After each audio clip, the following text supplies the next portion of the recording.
முகாம் வாழ்க்கையில் பல சுகாதார சீர்கேடுகளை எதிர்நோக்கிய மக்கள் இன்றும் சுகாதார சேவையை பெற்றுக்கொள்வதில் சிரமத்தை எதிர்நோக்கியுள்ளமை வேதனைக்குரியதே. கிளிநொச்சி மாவட்டம் பூநகரி பிரதேச செயலக பிரிவில் உள்ள பிரதேச வைத்தியசாலையே இது. இந்த வைத்தியசாலையின் மூலம் சுமார் 20 கிராமங்களுக்கும் அதிகமான மக்கள் பயன்பெற வேண்டியுள்ளது.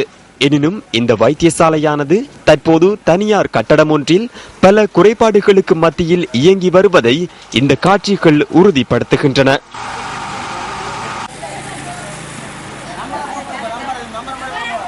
நோய் கூட இங்கே கன நேரம் காவல் இருக்க முடியாது, நாங்கள் கன நேரம் இருக்க முடியாது. அதுக்கேற்ற மாதிரியான ஒரு ஆசுபத்திரியும் இல்லை, எல்லாம் அலங்கோலமாக இருக்க வேண்டியிருக்கின்றது. அதுவும் இல்லாமல் வெயிலே கிடந்து காயுகின்றோம்.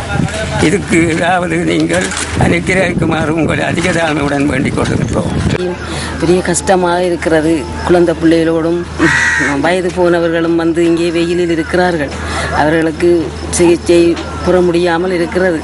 இந்த குறைபாட்டை நிவர்த்தி செய்வதற்காக வடக்கின் வசந்தம் திட்டத்தின் கீழ் பொருளாதார அபிவிருத்தி அமைச்சினால் 2012ஆம் ஆண்டு சுமார் 40 மில்லியனுக்கும் அதிக செலவில் நிர்மாணிக்கப்பட்ட கட்டடமே இது.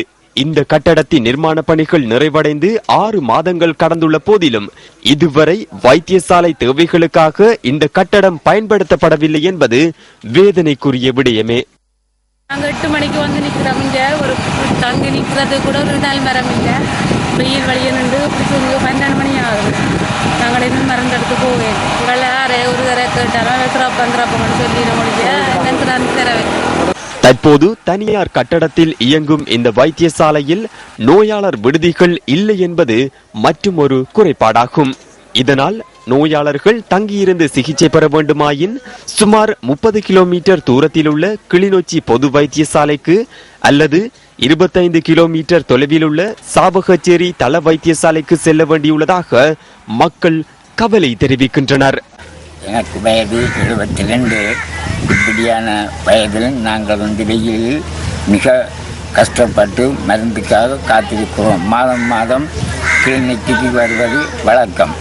ஆனால் எங்களுக்கு ஆஸ்பத்திரி சரியான முறையில் இயங்காதபடியால் புதிய ஆஸ்பத்திரி ஒன்று கட்டியம் இன்னும் சிறப்பு நடைபெறாது.